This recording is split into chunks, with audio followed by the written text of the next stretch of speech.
welcome everyone. I appreciate you taking the time, getting through the registration and attending today. Um, for communication's sake, we're going to actually let the presentation go with everybody on mute, just for simplicity. We've all been on those presentations where there's background noises and dogs and stuff. So everybody will remain on mute for the course. This is being recorded. We will send the recording link out after the event. So you can continue to watch in the future in case you want to go back through. If you have any questions, I know some folks actually sent questions in early. If you have any questions, in the bottom of your presentation box, there should be a Q&A box. If you pop that in during the webinar, please type your questions in there. We might answer some of them as we go along, but we'll save some obviously for the end in case they're specific to anything Erik is covering. I won't be monitoring the chat window as much, so please type your questions in the Q&A. If by some chance we don't get through all of them at the end of the session, we'll make sure to answer them and get them back to everybody. As well, this is the first in a series of presentations we're giving. The next one will be on August 17th. Basically, we'll be focusing on the demand-driven operating model. Those of you in the demand-driven world understand that concept. If not, please come. We'll actually include a summary ahead of time. As well, continue to follow us on LinkedIn.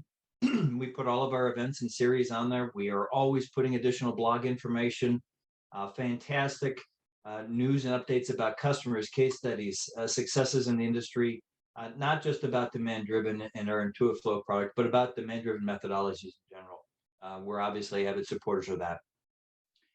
So without any further ado, I'm going to introduce Erik Bush, who's going to take us through managing in a supply-constrained environment. This is the first in, as I mentioned, our monthly series. I think we've got 6 or 8 already in topic and in design. So stay tuned for those. Really, the genesis of this are some of the things that we're starting to hear, especially since COVID changed the world, and in particular, how it changed the supply chain world. So I think this is very pertinent. Hopefully you find it tremendously valuable. And without further ado, I'm going to pass off to Erik Bush. Erik? Thanks so much, Chris, and thanks everyone for joining with us today. I really appreciate your time and look forward to having this discussion. This is a big topic that we're going to get into today, and I don't pretend to assume that we will have all the answers or anything near to that. But it's obviously been a major part of this whole COVID experience that we've all been going through. The notion of supply constraints and what does that really mean, and how are companies reacting to it, and what strategies can we implement to give ourselves a better chance of succeeding in these very, very difficult conditions. What's interesting is when we use the concept of the word supply constraint, we think that that means we have no inventory. And if that were the case, then we would expect to see that our inventory turnover rates should be very high, just because we have so little material on hand, given what the market needs. But actually, in reality, it's quite not that way. We have supply constraints, there's no doubt about that. But the picture it shares or shows in our companies that we work with and other clients and publicly traded businesses around the world is one that is actually quite different than that. And what we'll do is we're going to show you a little bit of the context of what's going on that we see out in the market, in our own interaction with our clients, what we pick up in the news and things like that. And then we'll try to unravel why are we seeing that, in fact, companies in a supply constrained environment are actually seeing degradation in their inventory turnover rates. And we'll go through some examples that help to illustrate why that is occurring. And obviously, what are the mitigation actions that we can take to get better control of these very difficult conditions? Along the way, then, obviously, we hope to recover from all of this, and we have to get a sense of what that recovery window is going to look like. And it's important there's some conclusions around all of this stuff that we'll get into in the coming charts. So not trying to cover every lily pad that's out there in this topic, but hopefully trying to create some context and give you some suggestions on ways that you can have more success dealing in a supply constrained environment. So this is a picture of some very well-known companies, manufacturers out in the market. And it's just a snapshot of their year-to-year performance on inventory turnover. Inventory turnover is the primary measurement of how efficiently we're using inventory. If we have high turnover rates, that means we use working capital and inventory fairly well. If we have low ones, then not so well. And obviously, if those inventory turnover rates are declining, it means that in effect, we are carrying more inventory for the same rate of demand. And if you look at, these are all publicly traded, just harvested off financial information available on the internet. Some companies that we would all, kind of know and love: Stanley Black & Decker, Eaton, General Motors, Hewlett-Packard, Rockwell, Intel, Panasonic, Ford, GE, and notably Pfizer. And you'll notice on that list on the right that there are some pretty substantial slowdowns in inventory turnover rates. General Motors, 21%, Stanley, 42%, HP, 20%. So here in a situation where we are in constrained supply, we're actually in effect carrying more inventory for the rate of demand we need to satisfy. And there's some reasons for that. And the simple answer on it is that the supply constraints aren't everywhere. They are isolated. And they are causing an unfortunate situation where companies are continuing to accumulate inventory of non-constrained items that are exceeding the rate of productivity that they can achieve with overall operations because they have other supply constraints that they have not yet resolved. Interestingly enough, the only one that's doing well is Pfizer. Obviously, they've had a great year with the COVID vaccine, and business looks great. Their revenues almost doubled, I think, from some 40 billion to near 80 billion year over year. We can have that discussion some other day. But by and large, if you're in kind of the industrial space, you're in very, very challenging situations. So let's try to get a little bit more under the covers here and try and understand what's going on. We're going to take a look at kind of some key trends, and this is not based on any one client. It's kind of more representative of the picture that I hear about from the senior supply chain execs that we're working with. One is that they're seeing that revenue is stagnant, flattish, not growing, right? If it is growing, it's isolated. It's been a difficult situation. Whatever price increases they've been able to get due to some of the inflationary pressures out in the market have kind of been mitigated by the fact that they can't ship as much product because they are fighting with supply constraints. So let's just say revenue in general is kind of flattish, not really growing, maybe other than the Pfizer case, at the kind of pace that we would hope for. What they're also seeing then is that they have this accumulation of past due demand, right? Because they're in a constrained environment, they can't ship everything they need to get to the market. And that amount of past due demand continues to grow week after week after week after week after week. You can imagine how far behind the demand curve that the automotive companies are, given the chip shortages, given the fact that there is essentially no dealership inventory out there of new vehicles to purchase. You can kind of get a sense of how much pent-up past due demand there is out there. And kind of the confounding part of all this is that they're also seeing inventory increase. And so that's why the inventory turnover rates are slowing down. They have more inventory for the same rate of business activity from a revenue standpoint. So why is it that we're seeing this situation? So we're going to go through a little bit of an example here to give you a sense of why this can happen, and then we'll get into some of the mitigating actions that we can implement. So supply is constrained, inventory levels are increasing, turnover rates are declining. Let's try to figure out what we can do about this. And we're going to use an example here. This is a very simple product. It's not at all representative of a business. You'll have lots and lots of products. You'll have shared components, all sorts of stuff. What we're just trying to do is set a little example to give you an idea of what happens when we are in this kind of a constrained supply environment. Let's assume we have a finished product A that can be produced at 1,000 units per week, that we have a component in that finished assembly, purchase item A, that has constrained supply of 500 units per week, right? That is all we can get from the vendor. Think of that like a chip shortage, if you will. And what are we going to be able to do about that? So these are kind of the underlying assumptions, and we'll get into and we'll walk through a bit of a scenario here to show you kind of what's going to happen. We've got market demand for finished product A of 1,000 per week. We have opening inventory of 2,000. That enables us to ship on market demand. So in other words, we can ship same day or within 24 hours because we have a DDMRP buffer of that item, ensuring that that stock will be available to meet the market demand. We have a purchase item within that product structure that has a constrained supply of 500 units per week. It starts out with no inventory, and we'll see how that builds out as we go forward. So that it has no inventory because it's coming in the constrained environment. So we'll walk through this. I'm going to create a little pointer here to make it a little bit easier to guide around. We see we've got weekly demand of 1,000 per week coming across the 10 weeks in this scenario.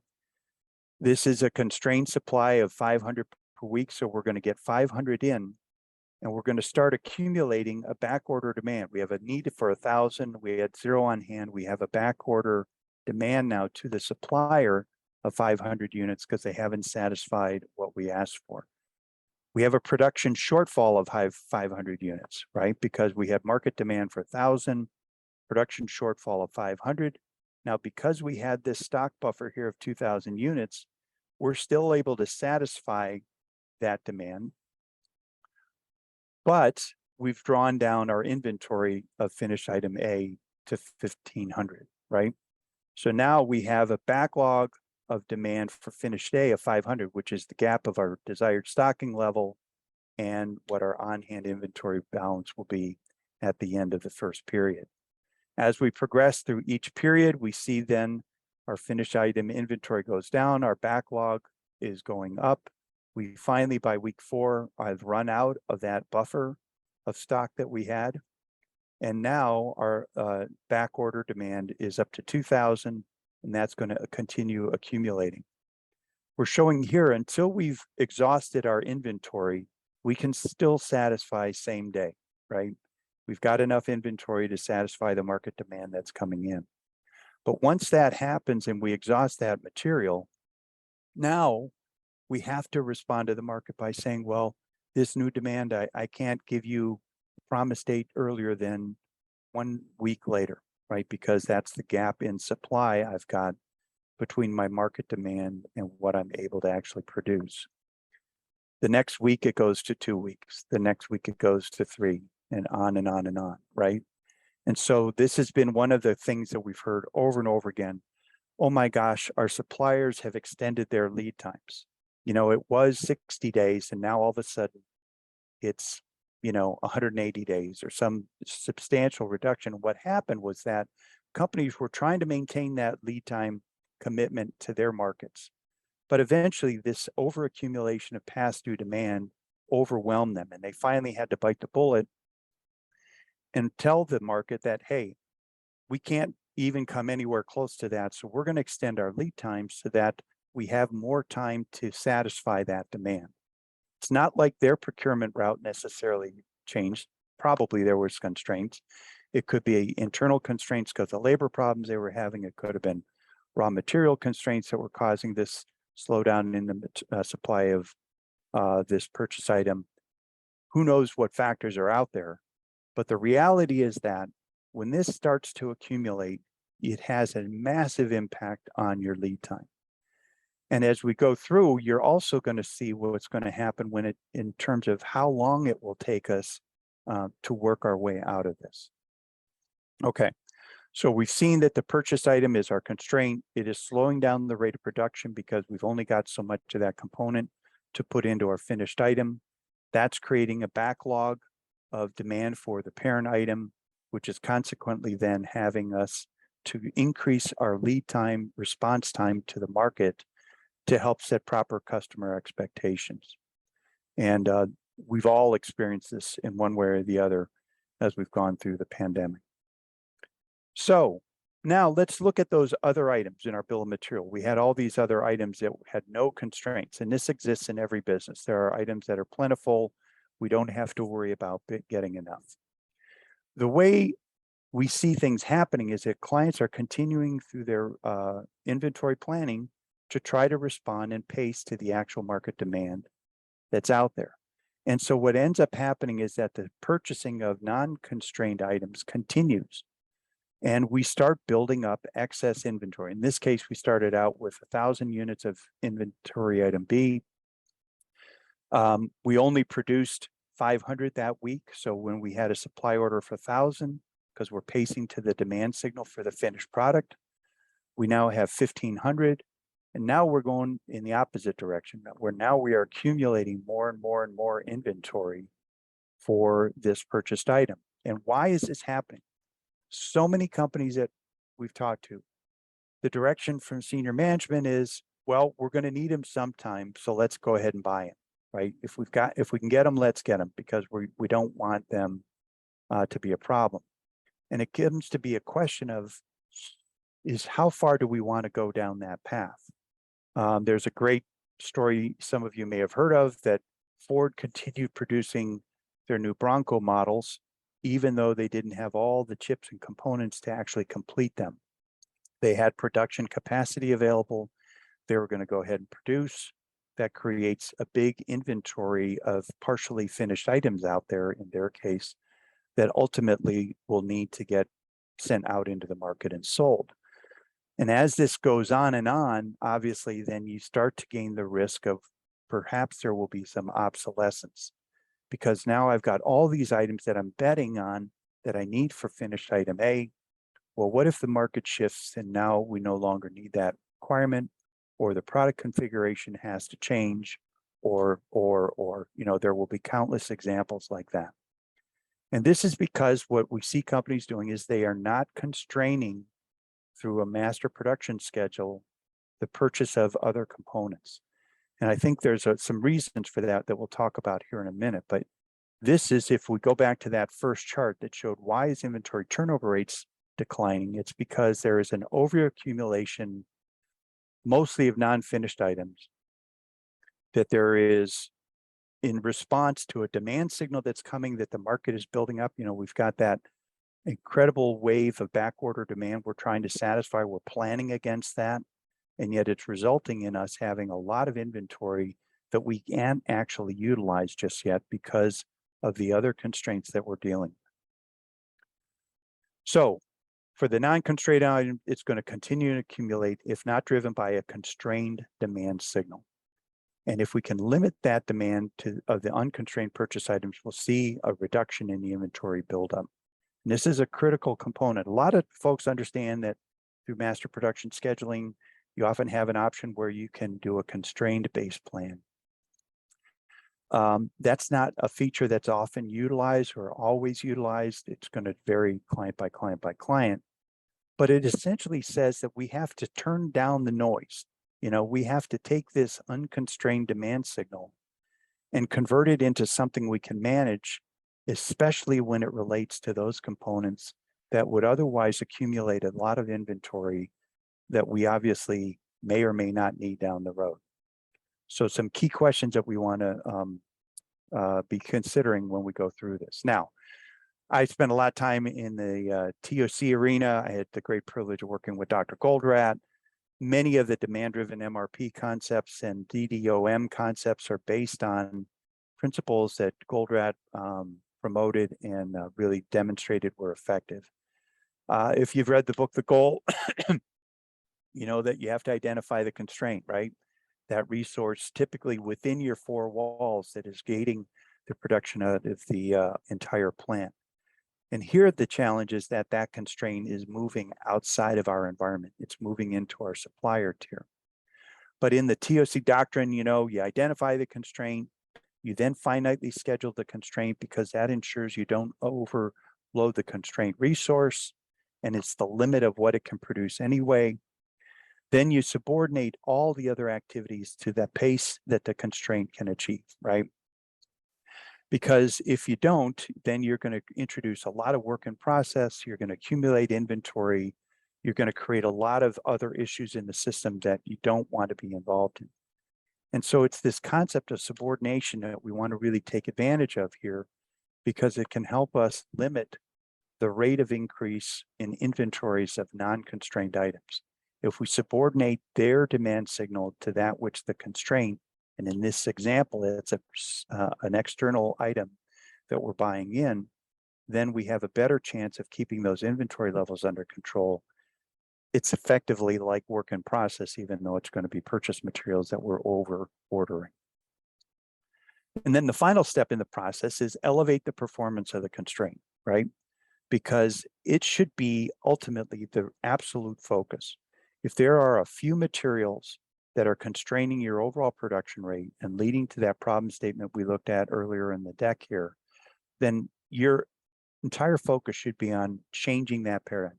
How can we elevate the performance of the constraint?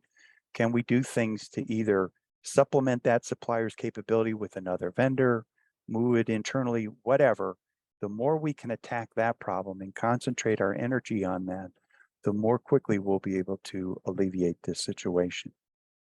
So let's understand now, if we, instead of driving the ordering of purchase item B or those other non-constrained components off of the actual market demand signal and actually shifted it to what our production capability is going to be, again, limited by that supply of purchase item A, now we would be planning to an item rate at 500 per week, right? Because that's what our capability is. That's what our constraint will allow. In this case, we would be getting resupplies of 500 per week from the vendor. Our inventory buffer would stay intact, and we would be in great shape. So it's just simply a matter of shifting the signal. So many companies, if we go all the way back to this picture here, are thinking, I need all this past due demand. I need to keep driving that. And in some ways, their thinking is very rational because I don't want to lose my place with my vendors. You know, I'm going to ultimately need all this material. And I think a lot of times those actions are being taken without really understanding how bad the overaccumulation can get and what other new risks that's going to present that we don't want to be involved in, right? And so that's the idea of building a constrained demand signal, driving your other activities off of that. And obviously, if we can do that, then we're going to be in much better, more balanced position on the inventory of purchase item B here in this example. So master production scheduling is about really using the constraint level functionality. It'll slow down the pace of ordering of the non-constrained materials, and that is so important. The ability to focus then our energy on mitigating and elevating the performance of the constraint is really what we should be driving our energy at. And I think, you know, one of the greatest assets or, you know, elements that came out of TOC was that the ability to really put focus. It's not about doing everything, it's about doing the right things. And often there's a few of those that are going to matter far greater than anything else. And there's all sorts of other things that you can do about that. If you don't have the capabilities to do this kind of adjusted demand signal, then one thought you should think about is actually cleaning out past due demand. If we have way too much past due demand, more than 6 months old, are they still valid? I mean, how far behind are we? How long will it take us to get out of this predicament? And what can we do about that? Now, we've been living in various levels in constrained environments for quite some time. And just to illustrate kind of how substantial, I did a little bit of a mock-up in our software here, just kind of modeled after this scenario that we're looking at. 2 plants, one is going to run a constrained RCCP, rough cut capacity plan, or NPS. The other one is not going to be constrained, right? Plant 1 is the unconstrained one, plant 2 is going to be the constrained one. And looked at what happens in those 2 environments. In the unconstrained environment, we're going to be able to satisfy our demands on a weekly basis as we go forward, right? We're going to be in line with our production week over week, right? Because we don't have any limitations. But if we contrast that to the constrained environment, this is the same rate of activity, same bill of material, all that kind of good stuff. What you see happening here is as we go forward in time, we had a request date of 8/15, we're going to be now out in November. We had a request date of 9/14, we're now going to be out in January. If we go all the way down the road here, we wanted it in February of 23, we're going to get it in end of March in 24, right? We've been living with supply constraints now for really arguably the last couple of years. And those are really important things to appreciate and understand, because the road out is not going to be instantaneous by any means, because other things are going to start to limit how fast we can improve. And so let's go back to the presentation and we'll start to get into some of those dimensions. Okay, what happens when we can finally unconstrain that item that we were limiting our output to, purchase item A? How long will it take us to get back to normal? So we increase the scenario here, and let's say we can go from 500 per week of that constrained supply, and we'll triple it. We're going to get up to 1,500 per week. We get some massive commitment. We find another vendor that can provide the same component. We decide to make some of it ourselves, whatever. You know, we finally found our way to a much, much better place. It's going to take us, as long as it took us to create this problem, it's going to take us that long to get out of it. If these ratios of variance between what our rate to the market is, in other words, we're 500 above, we were 500 below, are about the same, it's going to take us as long as it took us to get into this problem to get out of it. And in this case, it takes us 10 weeks before we resolve all of the back order demand and are able to restore our buffer of finished item A at 2,000 units, right? And it's going to take us that long to burn down the inventory of those non-constrained items that we were buying on the come, you know, hoping to get this resolved.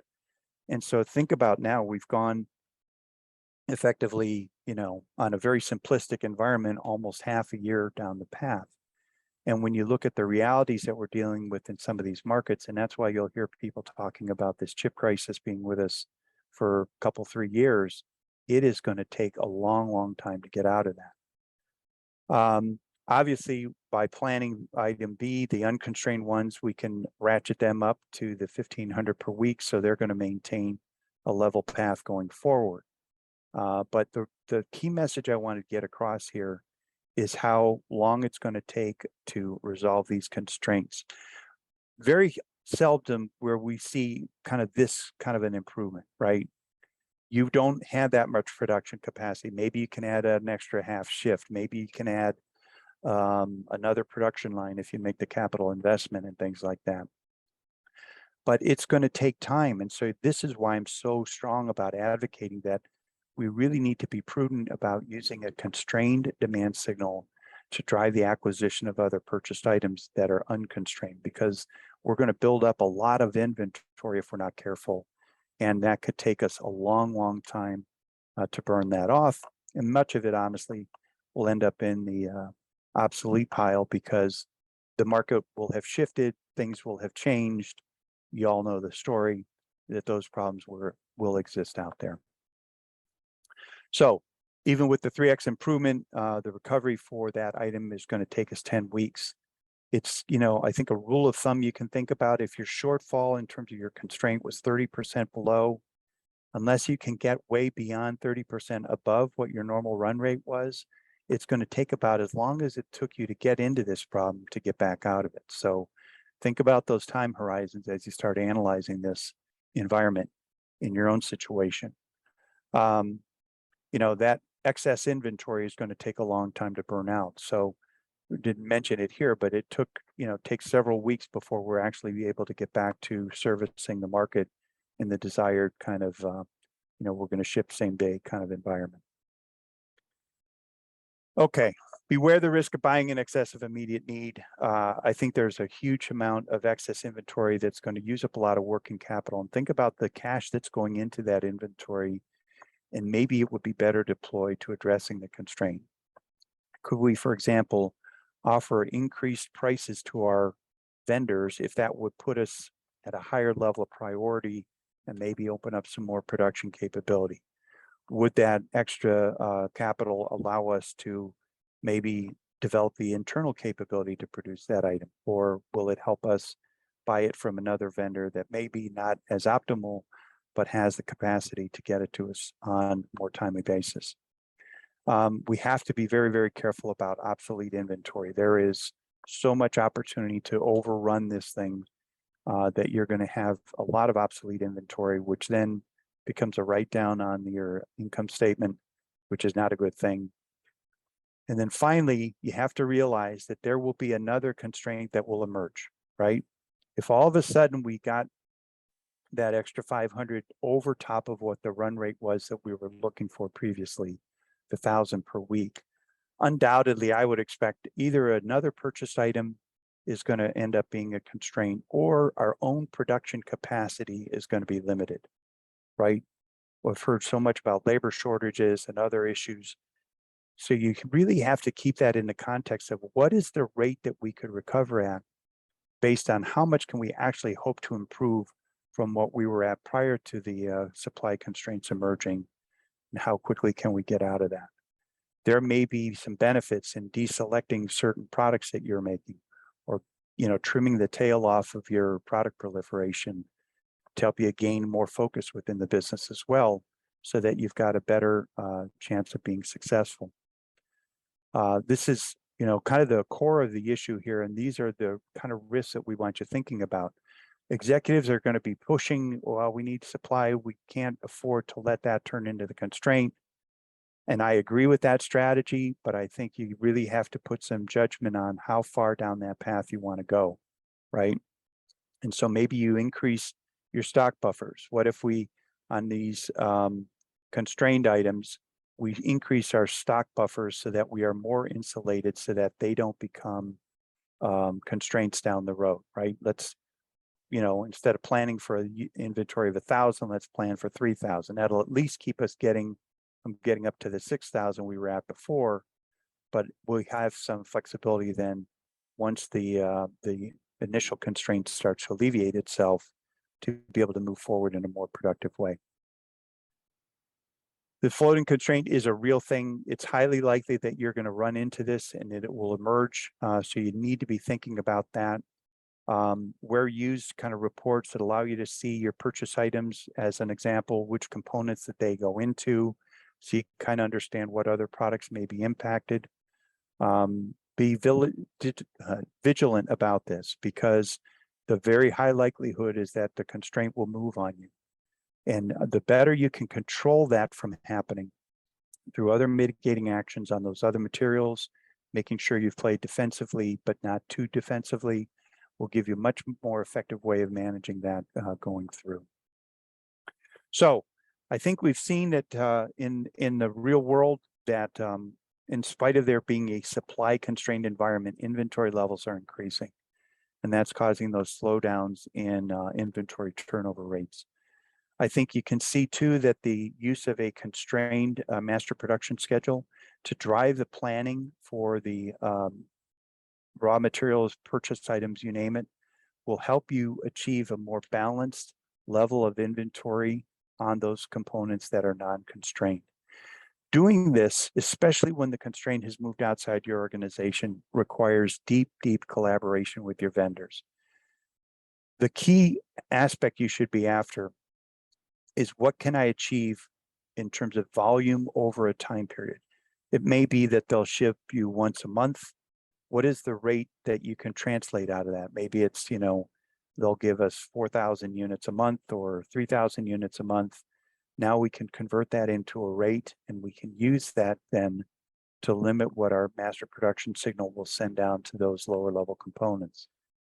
And really being able to collaborate with them, get out of the noise of, hey, they extended my lead times and blah, blah, blah, blah, blah. They're fighting their own problems just the same way you are fighting the same fight that you've got with your market, where your lead times have to go up because you're so far behind on back order demand. So getting into close relationships with the vendors, being able to get to agreement, getting that stability that, yeah, you're going to have and you can rely on this, and you as a customer of theirs don't over distort the signal you're sending them. Make it something that, hey, yeah, I'm going to send you a smaller signal, but I just need to know that you're absolutely going to be able to satisfy this for us. That makes their job easier to achieve. It makes it more balanced, and it obviously puts you in a better position of not carrying too much inventory. I guess my parting comment here before we take questions would be, stay diligent, stay focused on looking for the scenarios like this that may be in your environment. And then obviously put those focusing steps into place to try to drive action at the right elements that are going to make a difference. And then be patient and persistent, right? This is going to take time for us all to get through. I know it's going to get worked out, but we've just got to realize that we're in for a long effort here to kind of get through these scenarios. So with that, why don't we take whatever questions are out there? I'm eager to hear any feedback or questions. So Chris, do we have any? Sure, there's some, and folks, I appreciate it. Everybody go into the Q&A box, type in your question. I will, assuming they're appropriate, we will read them out loud, and I'll have Erik do his best to address them. Joyce, thank you for being first to the box there. Erik, you proposed constrained MPS. How is this best supported by Intuiflow? Is that through rough cut capacity plan order schedule? Yes. Yep, exactly, Joyce. So the idea here, and we kind of illustrated that, is that we would bring in our unconstrained demand, right, into our S&OP module and let the system, based on its resource constraint. Now you're going to have to model an external resource as an internal resource to do this, but that should be achieved if you've got that vendor agreement on the rate of supply they're going to be providing you. Will then generate a revised demand plan. And I can go back into the software here. Just give me a second. We'll go back and look at the constraint plan. Oops. Hang on. Let me move this thing here. Here we go. This is our constraint model where our dates are moving out. The demand isn't going away. It's just being pushed out further in time. So it's effectively slowing down the rate of acquisition of materials. And you reroute that through the system as the demand signal that you're going to be utilizing to drive the procurement of other items. You have to do this. And it's kind of a bit unnerving to some people because it means that you're using a different signal to drive MRP within your material netting within your environment than you might otherwise have in terms of what the real market demand is. But if you don't do this, and we've had clients that were kind of trying to use all of that backlog of demand as their signal, and they had shelf life items that were expiring because it was over accumulating material. So yes, you bring it through the S&OP module, you set up constraints for the various supply items that are going to dictate within the bill of material the pace of actual production of that end item, and that will then become the demand signal you use to generate supply for the other purchase components. Other questions? Up next, thank you, Robert. Erik, how long is the delay of the chips, and what is volume that you need monthly? I'm not certain we have that answer, but Erik, if you 7. It's 7. It's only 7. Restate the question, Chris. I want to make sure I get the nuance of this. I'm not certain that there's a whole lot more to that, Robert. If you're goofing with us a little bit, we appreciate the humor. It really was the question. How long is the delay of the chips, and what is volume that you need monthly? Yeah, I think this is, well, let's just talk about this for a second. Chips by definition are evolving constantly because the requirements are evolving. So, there will be chips that still have a shelf life and usefulness going forward. So I really wouldn't know specifically. I do think that there is some indications that it's getting better, but I don't think it's going to be like the simple example that we used in the presentation where we're getting, a 3x improvement over what our constrained supply rate was. And I think what we should be expecting probably 1.5 to 2 years before it starts to feel like we're getting back to normal. It's going to be a while yet, especially when we deal with chips in the automotive industry. I just put new tires on my old car because I know I'm going to keep it for a lot longer because what I want to buy isn't available.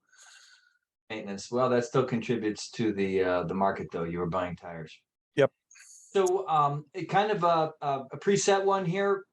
What is is the risk, and can you explain a little bit more if companies press the reset button in the future, in essence, canceling the large back orders in their systems? And is any Yeah, industry in particular hit harder? I think first let's talk about the reset button. I don't think you just do this arbitrarily, right? You cannot just take your customer demand and say it's no longer valid. I know some companies that do this, but you know, they just they cancel orders all the time.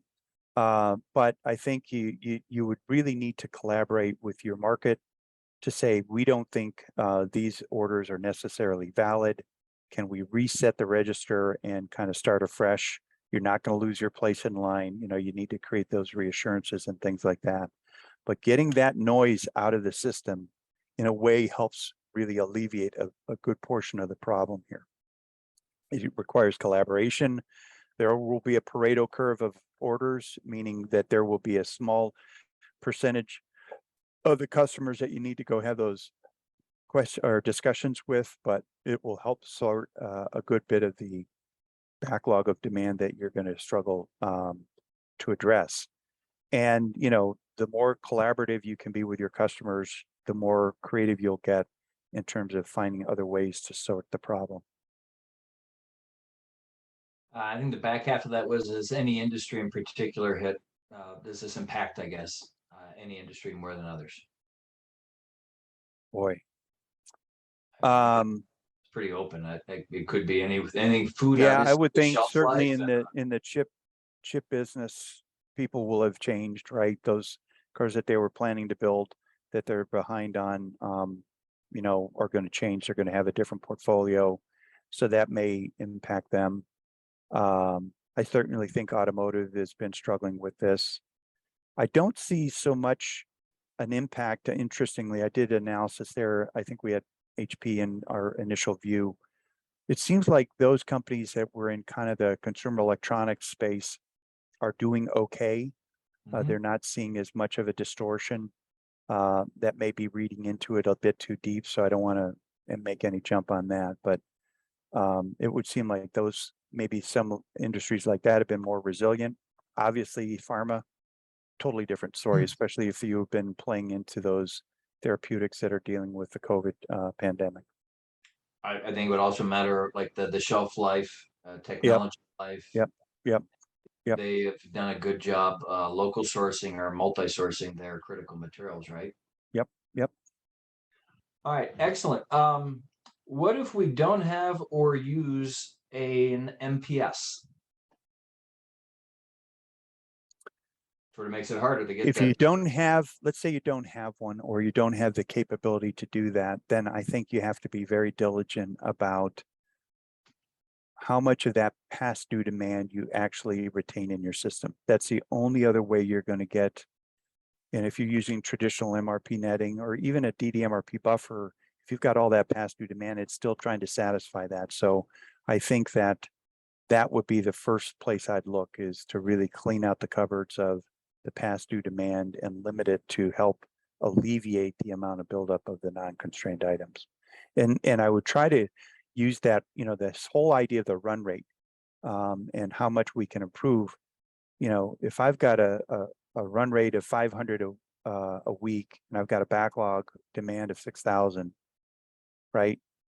It's going to take me, and I've got market demand of even 500, it's going to take me, you're never going to get rid of that. You have to double your capacity to get that brought down in 12 weeks. So you have to think in terms of those rate kind of questions as to how much action do I need to take, and how deeply do I clean out the back order demand. Excellent. This appears to be a softball from an existing a customer of ours. Erik, is this the new user interface that I'm seeing? It is. Here This you is go. our Intuiflow 2022.2 release. So we're very excited about that. We've updated our UI, made a number of feature enhancements as well. So yeah, very, very interesting. Very excited about the new UI and really looking forward to get it deployed out to clients. Excellent. And the last one here, actually this kind of ties in very well with probably the summary we'll put, and we're going to continue these monthly series, is what else have you been hearing or have your customers felt since COVID? And we've got another one that just popped in. Craig, I'll get you in a second. Any other critical ones? Obviously, the inventory increase, the service levels not increasing at the same rate is disappointing. Yeah. Great presentation today. Any other? I would say the biggest factor has been labor availability, right? And so that has definitely hurt suppliers and their ability to keep up with their demand. I think every company has had labor instability because of COVID protocols and the like.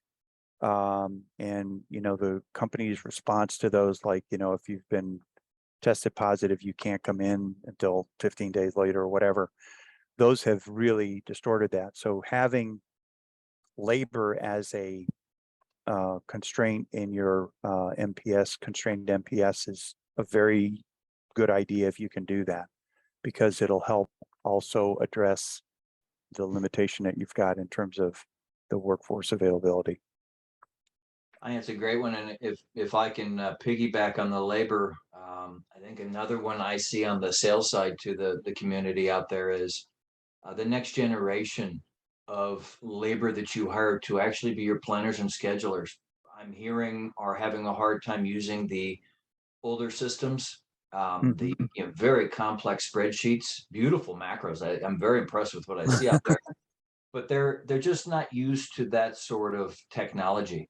Coming from college or growing up with a phone with one button and no user manual, they're used to different sorts of functionality. So I think the next generation of labor, as far as your employees, are looking for different things too. Yeah. Yep. I guess from my point, the only other thing, a couple others that I see. I thought we had one more question that you said. We do. I was just going to wrap up what else I've kind of seen out there. And the resiliency, planning the ranges versus static numbers, dynamic reorder points. I think people more and more trust their forecasts less and less. We're all advocates of that and can understand that, especially in this chaotic world. So I think that wraps up that one. And then, Craig, thank you for the message. Erik, do you have any examples of actual customers that have been effectively used the mitigation strategies described today? We are in the process of implementing with one that I think is gaining ground on this gradually. I don't know that we have totally got them out of the woods yet, but yeah, we have started to apply this, and it's becoming more of a hot topic in terms of conversations we're having with other clients, because they've kind of gotten to the point of, hey, we do have a lot of inventory here. Maybe we ought to do something about this. So I think that we're going to expect to have a lot more of this conversation going forward with clients. But yeah, the functionality is there to help with this problem substantially.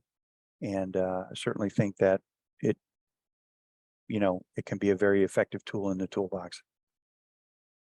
And Craig, not to avoid the question directly as far as company names, with a broad a group of attendees today and customer, NDAs, I don't, we can talk offline directly because I want to make sure I have permission to use the company's name. Excellent. Erik, I think we've swept the board of the questions. Thank you so much. Any closing remarks? No, I just, tried to use a very simplistic example. Believe me, I'm not trying to oversimplify the problem, but because I have the deepest respect for the challenges everyone out there is facing.